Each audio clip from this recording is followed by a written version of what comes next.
사랑하는 성도 여러분, 말씀 묵상 영상을 시작한 지 벌써 50일이 지났습니다.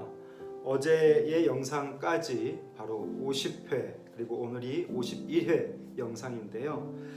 앞으로 언제까지 우리가 이렇게 말씀 묵상을 할지 모르겠습니다만은 우리 성도들이 개인적으로 여러분의 삶의 자리에서 묵상이 원만해질 때까지, 또 여러분의 묵상이 더 깊어질 수 있을 때까지 저는 수고를 마다하지 않겠습니다. 우리 성도들이 더 힘있게 이 말씀으로 들어갈 수 있도록 교회가 적극 도울 테니까요. 여러분 포기하지 마시고 어렵더라도 힘들더라도 여러분의 말씀의 묵상의 자리가 지켜지길 바라고, 성실하게 말씀 앞에 설 때에 성령께서 여러분을 교훈하실 줄 믿습니다.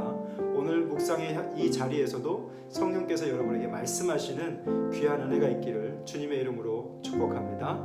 기도하겠습니다. 살아계신 우리 아버지 하나님, 복잡한 시대, 위기의 현재를 우리가 살아가면서 어떻게 해야 할까 고민하며 또 주의 말씀을 붙들게 하시니 감사합니다. 우리 성도들이 이러한 시간마다 신앙의 본질에 맞닿아 있게 하시고 예수 그리스도의 복음에 더 분명하게 해주셔서 우리의 믿는 바가 더 뚜렷해지는 이 시간이 되기를 원합니다. 하루의 시작에 앞서 주님의 귀한 백성들이 하나님 말씀을 엽니다. 이 말씀을 열 때에 이 말씀을 직면하게 하시고 우리의 신앙함의 이유, 또 오늘을 내가 살아야 하는 이유가 이 말씀 속에서 발견되게 하시고 내일을 준비하는 지혜가 있게 하여 주시옵소서. 하나님, 오늘도 어리석고 둔한 우리가 하나님의 말씀 앞에 섭니다. 이 말씀 앞에 설 때에 성령님 교훈하여 주셔서 깨닫게 하시고 교훈하시고 가르쳐 주심으로 그 깨달은 말씀으로 하루를 살 때에 살아내게 하시고 그 은혜로 하루를 주님 안에서 동행할 수 있도록 은혜 내려 주시옵소서. 예수님 이름으로 기도합니다. 아멘. 하나님의 말씀은 고린도전서 15장 1절에서 11절까지 말씀입니다. 소리를 내서 함께 말씀을 읽겠습니다. 형제들아, 내가 너희에게 전한 복음을 너희에게 알게 하노니 이는 너희가 받은 것이요 또 그 가운데서 선 것이라. 너희가 만일 내가 전한 그 말을 굳게 지키고 헛되이 믿지 아니하였으면 그로 말미암아 구원을 받으리라.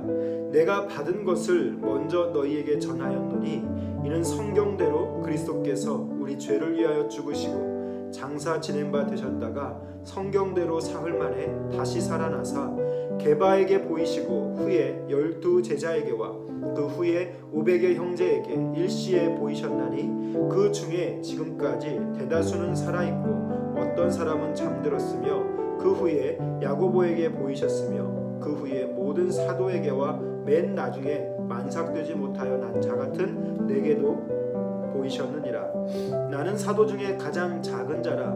나는 하나님의 교회를 박해하였으므로 사도라 칭함받기를 감당하지 못할 자니라. 그러나 내가 나 된 것은 하나님의 은혜로 된 것이니 내게 주신 그의 은혜가 헛되지 아니하여 내가 모든 사도보다 더 많이 수고하였으나 내가 한 것이 아니요 오직 나와 함께 하신 하나님의 은혜로라. 그러므로 나나 그들이나 이같이 전파함에 너희도 이같이 믿었느니라. 아멘. 사랑하는 성도 여러분, 오늘 바울은 고린도 교회를 향한 또 다른 방향을 우리 가운데 보여주고 있습니다. 그 방향은 바로 뭐냐면 고린도 교인들이 헛되이 믿고 있다라고 이야기합니다. 그것은 부활을 그들이 믿지 않았기 때문이죠. 오늘부터 이 토요일까지, 여러분 주일까지 우리는 부활에 대한 메시지를 묵상하게 되어질 겁니다.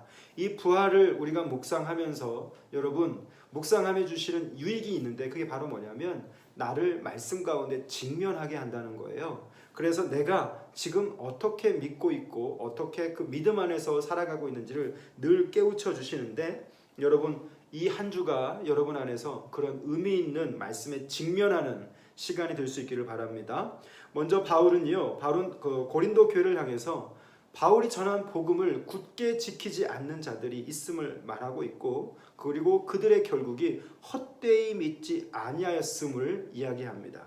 결국 그것은 어떻게 되냐면 구원을 얻지 못하는 것으로 연결되어지는 것이죠. 바울이 부활을 이렇게 강조하는 이유는 바로 무엇이냐면 공동체의 뿌리, 그리고 신앙함의 뿌리, 신앙함의 목적과 이유가 오늘 이 복음 안에 있기 때문입니다.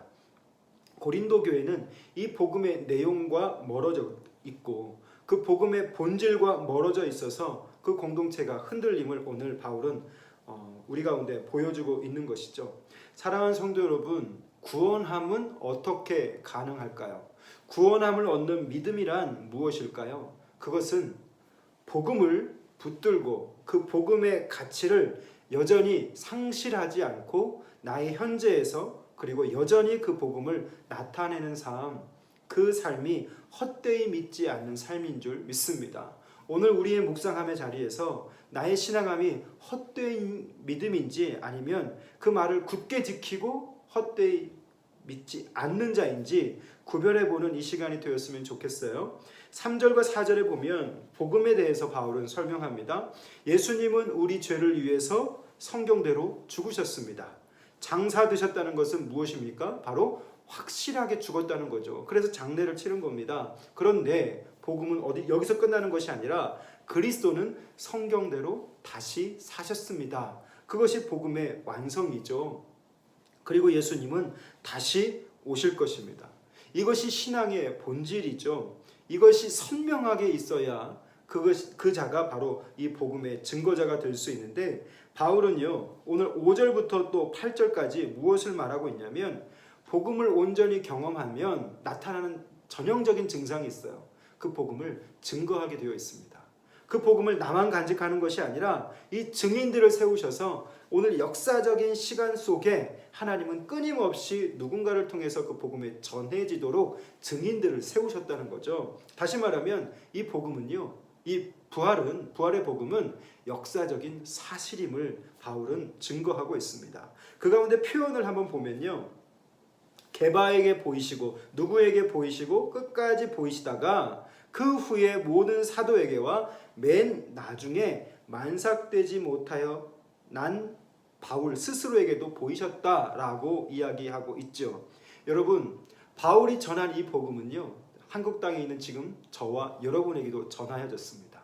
이게 얼마나 큰 능력입니까? 엄청난 시간이 지났음에도 불구하고 바울이 전한 이 복음의 내용, 예수 그리스도가 나를 위해 오시고 죽으시고 부활하시고 다시 오실 것이라는 이 복음의 내용의 가치는 전혀 변함이 없는 것이죠. 그리고 그 후에 오늘 우리는 이 복음을 받아들이고 이 부활이 나의 부활임을 고백하고 있는 것입니다. 사랑하는 성도 여러분, 진리가 전달되면 반드시 나타나는 게 바로 전하는 것이죠. 오늘 저와 여러분이 이 한 날 동안에 나는 부활을 믿는 자로서 이 부활의 복음을 받아들인 자로서 어떤 증인된 삶을 살고 있는지 점검하는 귀한 시간이 되어지기를 바랍니다. 또 한 가지 나타나는 진리가 증거되어지면 나타나는 증상이 있어요. 그 현상은 바로 뭐냐면 바울이 전한 복음은요, 반드시 그 삶에 역사하는 나름의 스토리들이 있다는 거죠. 오늘 우리 성도들이 지금까지 살아오면서 복음을 만나고 복음을 깨닫고 복음을 맛보았다면 여러분 안에 스토리가 있으실 거예요. 내가 예수를 만난 사건, 그 역사적인 삶의 스토리가 오늘 바울은 9절부터 기록하고 있습니다. 자, 그 바울의 삶에 역사한 그 복음의 스토리를 한마디로 정리하면 오직 나와 함께 하신 하나님의 은혜로라, 이렇게 정리하고 있죠. 자, 여러분, 여기 바울의 지금 9절부터 마지막 11절까지 말씀을 보게 되면 반드시 그 바울의 패턴이 있어요. 그게 바로 뭐냐면 복음을 통해서 내가 누군지를 알게 된다는 겁니다. 빛이 어둠에 비춰지니까 어둠이 깨닫지 못하다가 어둠이 깨닫게 되어지죠. 그러면서 어떤 현상이 나타나냐면 나를 낮추게 됩니다. 나는 사라지고 오직 예수만 나를 통해 높아지는 것을 보게 되죠. 바울의 이 복음의 패턴, 그리고 바울이 이 복음을 받아들이고 나타나는 삶의 패턴은 이렇게 동일하게 됩니다. 오직 예수만 증거되는 거죠. 내가 높아지고 내가 인정받고 내가 나타나는 것이 아니라 오직 예수만 나타나는 삶이 된다는 것입니다. 그게 바울의 삶의 전체적인 스토리 아닙니까? 저는 오늘 이 본문을 보면서 이런 생각을 해봐요. 나는 요즘 어떻게 예수를 믿고 있는가? 참 복잡한 시대를 우리가 만나지 않았습니까? 위기의 시대도 되었고요. 코로나 이 시점 속에서 혼란스러운 것이 한두 가지가 아닙니다. 교회를 생각해봐도 마찬가지죠. 그런데 이런 복잡한 시대에 나를 붙들고 있는 가치는 무엇인가를 저는 생각해 봅니다. 내 신앙의 목적, 그리고 내 신앙의 이유, 그리고 내가 이렇게 묵상의 수고를 하고 있는 이유는 바로 무엇일까? 복음이 나로 하여금 증거되어지고 내가 이것을 통해서 더 이 복음을 볼 때마다, 이 복음을 확인할 때마다 더 뚜렷해지는 것이 있죠. 우리의 삶의 방향성입니다. 내가 어떻게 살아야 하는지, 내가 오늘 한 날을 주님 앞에서 어떻게 시간을 소비해야 하는지, 내게 주신 물질을 내가 어떻게 소비하며 살아야 하는지, 내게 주신 시간을, 또 내게 주신 그 모든 것들을 어떻게 하나님 앞에서 사용하고 사는 삶인지 뚜렷하게 깨닫게 된다는 것이죠. 그게 바로 헌신입니다. 오늘 저와 여러분이 이 부활의 복음을 깨달은 줄 믿습니다. 사랑하는 성도 여러분, 이 부활의 출발은요, 어디서부터 시작된 줄 아십니까? 바로 하나님이 우리를 사랑하시는 것에서부터 이 부활은 출발이 되었습니다. 결국 부활은요, 하나님의 사랑에서 시작된 하나님의 섬김, 하나님의 사건이다라고 할 수 있는 것이죠. 결국 사망 권세를 이긴 것은요, 하나님의 사랑의 능력입니다. 저는 오늘 이 말씀의 묵상을 보면서 나는 요즘 예수를 잘 믿고 있는가 질문하게 됩니다. 코로나 시대 참 복잡한 시간을 우리가 지금 경험하고 있습니다. 이 복잡한 시간 속에서 내가 그동안 가치 있다 말했던 이 신앙함이 어떻게 달라지고 느슨해져 있는지, 어떻게 나의 시선이 흐트러져 있는지를 이 복음 앞에서 우리는 더 생각해 볼 수 있어야 할 것입니다. 복음은요, 우리가 노출되면 노출될수록 뭘 확실하게 하냐면 우리의 신앙의 목적, 우리의 신앙의 이유, 그리고 우리의 이러한 수고의 이유를 더 분명하게 만든다는 것이죠. 다시 말하면 늘 뚜렷하게 만든다는 겁니다. 그런데 요즘 이 코로나 시대를 경험하면서 많은 학자들이 내놓은 통계들을 보게 되면 교회에서 신앙생활하는 자들의 어떤 신앙의 느슨함, 흐트러짐이 많이 감지되어지고 있습니다. 그래서 오늘 저는 저와 여러분이, 우리 성도들이 우리의 신앙함의 목적을 이 복음 안에서 다시 한번 발견할 수 있기를 바랍니다. 우리가 모두 다 이제 마지막 순간에는 죽음에 이르게 되어질 텐데, 이 아담 때문에 온 사망의 결과가 예수 그리스도의 부활하심으로 모든 것이 다 회복이 되었죠. 모든 자가 이 삶을 얻게 되었습니다. 이 부활은요, 어떻게 시작되었냐면 하나님이 우리를 사랑하셔서 시작하신 사건입니다. 우리를 포기하지 않으시고 예수 그리스도를 죽이면서까지 하나님이 우리에 대한 사랑을 확증한 것이 바로 이 부활의 사건이죠. 결국 부활은 하나님의 사랑의 능력입니다. 이 하나님의 사랑의 능력을 안다면 오늘 바울이 고백한 것처럼 증인들이 나타날 수밖에 없고요.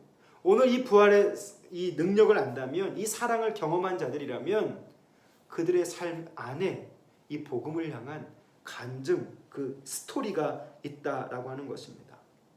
오늘 우리가 살아가는 이 현장이 어떤 분들은 두려움의 현장이 될 수 있어요. 아브라함이 이삭을 바칠 때 그냥 바친 것이 아닙니다. 분명히 하나님이 살리실 것을 아시고, 히브리서는 그렇게 기록하고 있죠. 두려움 자체였던 그 시간 속에서 두려움이 물러간 것은 아닙니다. 그런데 부활을 믿고 있다는 건 뭐냐면 그 두려움 속에서도 하나님이 주시는 확실한 믿음 또는 평강이 주어지고 있다라고 하는 겁니다. 부활신앙이 있는 자들은 이런 것이죠.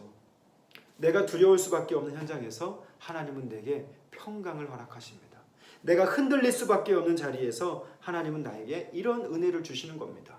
오늘 하루가 여러분 이런 은혜가 있는 부활신앙이 꼭 피워지는 시간이 되어지기를 바랍니다. 바울은 오늘 우리로 하여금 우리 믿는 그 신앙함의 본질을 점검하게 합니다. 내가 누구인지를 보게 하고요. 예수 그리스도가 어떤 분이신지 우리로 하여금 다시 한번 깨닫게 합니다. 그리고 오늘 하루가 저와 여러분이 이 복음의 스토리를 나타낼 수 있는 그런 간증이 나타날 수 있는 증거자의 삶이 되었으면 좋겠습니다. 끝으로 저는 이런 질문을 만들어보고 오늘 적용점을 찾아보려고 하는데요. 나는 부활을 경험한 자로 어떻게 오늘 하루를 증인으로 살 수 있는가? 저는 이런 질문을 만들어 봤습니다. 성경의 많은 자들이 예수의 부활을 증거하는 삶을 살았습니다. 그들이 받은 은혜가 헛되지 않았기 때문이죠. 오늘 저에게 주신 은혜도 헛되지 않기 때문에 나는 이렇게 복잡한 시대 속에서 어떻게 예수의 증인으로 살 수 있는가 고민해 봅니다. 오늘 여러분도 부활을 경험한 자로서 어떻게 오늘 하루 동안 그 부활을 나로 하여금 증거할 수 있는가, 그 스토리를 만들어갈 수 있는가 생각해보는 귀한 시간 될 수 있기를 원합니다. 기도하겠습니다. 하나님 아버지, 죄로 죽을 수밖에 없었던 우리에게 예수의 복음을 듣게 하시고 그 복음에 깨닫도록 인도해 주시니 감사합니다. 누구나 다 깨닫지 못하는 이 복음을 나는 깨닫게 하시며 예수 그리스도가 우리를 사랑하심으로 십자가에 죽으시고 부활한 것을 믿게 하시니 감사합니다. 그러나 요즘 시간이 이 복잡한 시대 속에서 나는 어떻게 예수를 믿고 있는지 이 말씀 앞에 섭니다. 내 신앙함의 목적과 이유와 이 모든 것들이 더 뚜렷해지는 이 시간이 되게 해 주시옵소서. 더 뚜렷하게 하나님 우리의 믿음을 확인하게 하시며 이 부활하신 주님을 바라며 살아가는 오늘 한날이 될 수 있기를 원합니다. 사망이 우리에게 더 이상 왕노릇하지 못하게 하시니 감사합니다. 복음의 기초를 다시 한번 점검하게 하시고 오늘 하나님이 원하시는 헛되이 믿지 않는 믿음, 오늘 바울이 지적한 헛되이 믿지 않는 그 말을 굳게 지킬 수 있는 우리가 될 수 있도록 도와주셔서 오늘 우리 성도들이 바른 신앙 세워가게 하시고 복음의 기초에 바른 믿음으로 설 수 있도록 도와주시옵소서. 오늘 우리의 신앙함의 본질을 깊이 생각할 때 성령님 깨닫게 해주셔서 부활을 경험한 자로 어떻게 오늘 하루 그 부활을 증거할지 고민하며 나아가기 원하오니 성령님 우리의 발걸음을 인도하여 주시옵소서. 예수님 이름으로 기도합니다. 아멘. 사랑하는 성도 여러분, 주님은 여러분을 위해 부활하셨습니다. 부활을 경험한 자답게 오늘 그 부활을 경험한 스토리를 만들어가는 귀한 한 날 되어보시기를 바랍니다. 오늘 하루도 무덥겠지만 여러분 늘 주님 안에서 평강하시고 여유가 넘치는 귀한 한 날 되시기를 바랍니다. 감사합니다.